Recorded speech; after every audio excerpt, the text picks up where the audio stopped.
Cermin Abu Nawas membuat ulama palsu ketakutan. Raja sampai tertawa terpingkal. Pada suatu hari di Baghdad, istana khalifah kembali ramai oleh kedatangan seorang ulama yang mengaku memiliki ilmu tinggi. Jubahnya putih bersih, sorbannya berlapis-lapis, dan suaranya lantang mengutip ayat-ayat, meski entah benar atau tidak. Para pejabat istana yang baru melihatnya langsung kagum, sebab ia berbicara dengan penuh percaya diri. "Wahai Tuan Khalifah," ucap ulama itu dengan penuh hormat, "jika hamba diberi kedudukan di istana, maka segala masalah negeri akan mudah terselesaikan, sebab hamba memiliki ilmu yang tiada tandingannya." Khalifah mengernyit, merasa terkesan namun ragu. Ia memang selalu menyukai orang-orang berilmu, namun dalam hatinya timbul curiga.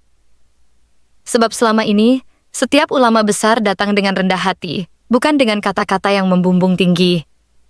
Namun para menteri berbisik, "Tampaknya ia benar-benar ulama hebat, tuanku.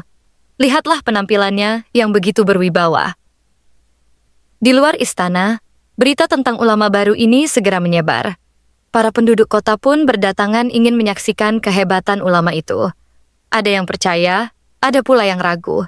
Kabar ini akhirnya sampai ke telinga Abu Nawas, yang sedang duduk santai di kedai teh langganannya. "Ulama baru katamu?" tanya Abu Nawas sambil menyeruput tehnya. "Kalau begitu, kita lihat saja besok. Aku curiga ada yang lebih tebal dari jubahnya, yaitu keberaniannya untuk menipu." Ia pun tersenyum licik. Maksudku cerdas, sebab sebuah rencana mulai tumbuh di kepalanya. Keesokan harinya, istana khalifah penuh sesak. Para menteri, pengawal, dan rakyat yang diundang khusus sudah duduk rapi di aula besar. Ulama baru itu berdiri di tengah, sambil mengibaskan jubahnya yang harum wangi kasturi. Dengan lantang ia berkata, "Siapapun yang ingin menguji ilmu hamba, silakan. Hamba akan menjawab segala pertanyaan dengan bijak." Para pejabat bertepuk tangan kagum, tapi khalifah yang duduk di singgasananya hanya mengelus jenggotnya. Dalam hatinya terbersit nama yang selalu bisa diandalkan dalam urusan seperti ini, Abu Nawas. Dan benar saja, tak lama kemudian Abu Nawas datang, berjalan santai membawa sebuah bungkusan kain panjang. "Assalamualaikum, Tuanku Khalifah," sapa Abu Nawas sambil tersenyum. "Hamba mendengar, ada ulama baru yang mampu menjawab segala hal.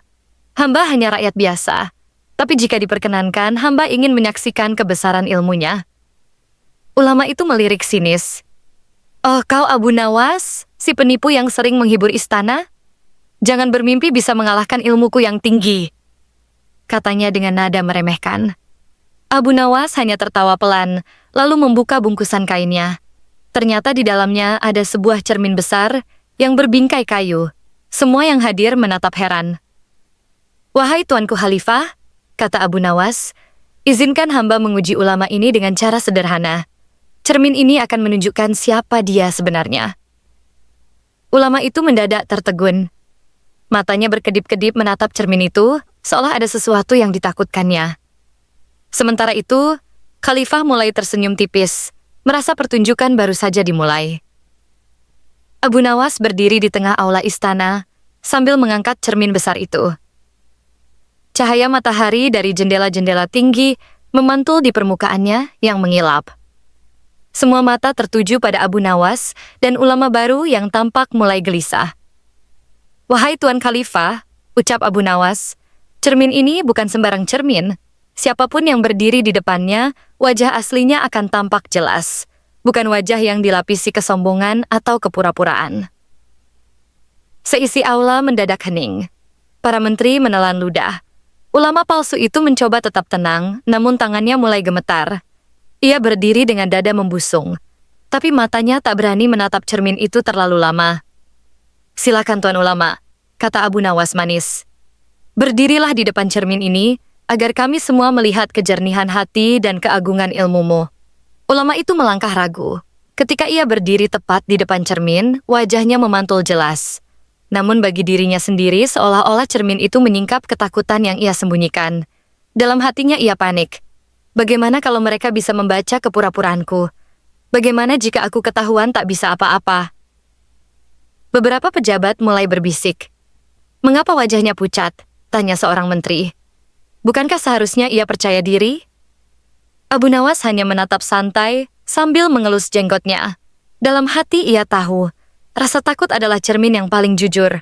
Dan sebentar lagi, permainan akan semakin seru. Setelah ulama itu berdiri di depan cermin dengan wajah pucat pasi, Abu Nawas melangkah maju dan menunduk hormat pada khalifah.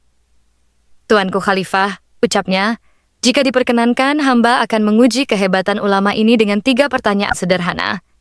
Hamba yakin ilmu besarnya akan memukau kita semua." Khalifah mengangguk dengan mata berbinar, jelas menantikan pertunjukan ini. Para pejabat menahan napas. Abu Nawas menoleh pada ulama itu. "Pertanyaan pertama, wahai tuan ulama, jika engkau benar berilmu tinggi, sebutkan. Berapa banyak bintang di langit malam ini?" Ulama itu tertegun. Itu pertanyaan konyol.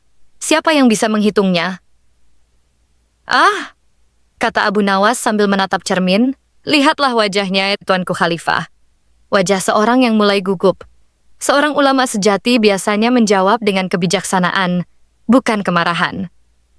Tawa kecil terdengar dari sudut aula. Ulama itu mendengus. "Pertanyaan kedua," lanjut Abu Nawas. "Jika engkau mengaku berilmu tinggi, beritahukan kami, apa yang sedang dipikirkan Tuan Khalifah saat ini?" Wajah ulama itu semakin merah. "Mana mungkin aku membaca pikiran orang?" serunya terbata-bata. Cermin di depan wajahnya memantulkan kegugupan itu dengan jelas, dan semua orang bisa melihatnya. Bisik-bisik mulai terdengar. "Benarkah ia ulama hebat?" Abu Nawas tersenyum puas. "Pertanyaan terakhir akan lebih mudah lagi. Wahai tuan ulama, katakanlah dengan jujur, siapa dirimu sebenarnya di dalam hati?" Ulama itu terdiam kaku. Nafasnya memburu. Dan di cermin itu, ia merasa seolah semua mata menembus ke dalam jiwanya. Para menteri saling pandang. Khalifah tersenyum tipis, karena kebenaran mulai terlihat tanpa Abu Nawas perlu berkata banyak. Ulama palsu itu berdiri kaku di depan cermin. Peluh dingin membasahi dahinya. Para pejabat yang semula kagum, kini mulai melihat kegugupannya sebagai tanda bahaya. Sementara itu, Abu Nawas melipat tangan di dada dengan santai, seolah sedang menonton pertunjukan wayang di pasar malam. "Wahai tuan ulama," kata Abu Nawas sambil tersenyum tipis, "mengapa engkau diam saja? Cermin ini hanya menampilkan apa yang ada di hatimu. Jika hatimu jujur, maka cermin ini akan memantulkan ketenangan." Ulama itu mencoba tersenyum paksa. Aku ulama sejati," katanya terbata-bata. Tapi suaranya parau, matanya tak berani menatap cermin terlalu lama. "Benarkah?" sahut Abu Nawas. "Lihatlah wajahmu sendiri." Ulama itu menoleh pada cermin, dan yang ia lihat hanyalah wajahnya yang pucat, bibir gemetar, dan mata penuh ketakutan. Ia mundur selangkah, membuat semua orang di aula melihat jelas. Tak ada wibawa seorang ulama sejati di sana. Seorang menteri yang sejak awal meragukannya berbisik, "Tuanku Khalifah, tampaknya dia bukan seperti yang kita kira." Cermin itu kini terasa seperti benda gaib yang memantulkan bukan hanya wajah, tapi juga kepalsuan hati. Abu Nawas tidak melakukan apa-apa selain memanfaatkan rasa takut ulama palsu itu sendiri. Dan semakin ia panik, semakin semua orang percaya bahwa kepalsuannya terungkap. Khalifah mulai menutup mulutnya menahan tawa. Ia ingin melihat bagaimana orang ini mencoba menyelamatkan diri. Cermin besar itu berdiri tegak, memantulkan wajah pucat si ulama palsu. Semua mata tertuju padanya, menunggu apa yang akan ia katakan untuk menyelamatkan diri. Namun, alih-alih menjawab dengan tenang, ia justru mulai terbata-bata. "Cermin ini sihir. Abu Nawas menggunakan sihir untuk mempermalukanku." Teriaknya tiba-tiba, membuat sebagian pejabat tersentak. Abu Nawas menoleh ke Khalifah dengan wajah polos. "Tuanku, hamba hanya membawa cermin biasa. Sungguh, jika ini dianggap sihir, maka setiap rumah yang punya cermin berarti rumah tukang sihir." Khalifah menahan tawa, tapi wajahnya mulai memerah menahan geli. Sementara itu, ulama palsu itu semakin panik. Ia menoleh ke rakyat yang menyaksikan, berharap mendapat pembelaan. Tapi yang ia lihat hanyalah wajah-wajah heran dan senyum mengejek. Dalam kepanikan, ia mencoba menutupi cermin dengan jubahnya agar bayangan dirinya tak terlihat. Namun karena gerakannya tergesa, jubahnya tersangkut di pinggiran cermin dan robek. Suara krek terdengar di aula yang hening. Para menteri menahan tawa. Beberapa prajurit bahkan terbatuk-batuk menahan suara geli. Ulama itu berdiri kikuk dengan jubah koyak, wajah merah padam, dan keringat mengucur seperti habis berlari. Khalifah akhirnya tak mampu menahan diri. Hahaha, sungguh menghibur. Tawanya pecah memenuhi aula. Beginikah ulama hebat yang mengaku bisa menyelesaikan masalah negeri? Bahkan cermin saja membuatnya ketakutan. Ulama itu akhirnya tak sanggup menahan malu.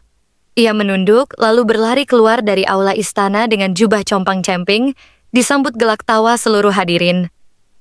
Setelah ulama palsu itu kabur dengan jubah compang-camping, suasana aula istana pecah oleh tawa. Para menteri yang semula terpesona kini saling pandang dengan wajah merah, menahan malu karena sempat terkecoh. Khalifah, yang masih terguncang oleh gelak tawa, menepuk pundak Abu Nawas yang berdiri santai di samping cermin. Abu Nawas, engkau selalu punya cara menghibur sekaligus memberi pelajaran, kata Khalifah sambil tersenyum lebar. Hanya dengan cermin engkau berhasil membongkar kepalsuan tanpa harus banyak bicara. Abu Nawas menunduk hormat. Tuanku, hamba hanya menunjukkan apa yang sudah ada di hatinya sendiri. Orang yang benar-benar berilmu tak akan gentar pada cermin atau pertanyaan sederhana. Justru ketakutan dan kepanikanlah yang membongkar kedoknya sendiri. Para pejabat terdiam, merenungi kata-kata itu. Mereka sadar, selama ini terlalu mudah percaya pada penampilan luar. Seorang ulama sejati tak diukur dari jubah tebal atau suara lantang, melainkan dari hati yang tulus dan ilmu yang bermanfaat. Khalifah kemudian memerintahkan agar cermin besar itu ditempatkan di aula istana sebagai pengingat.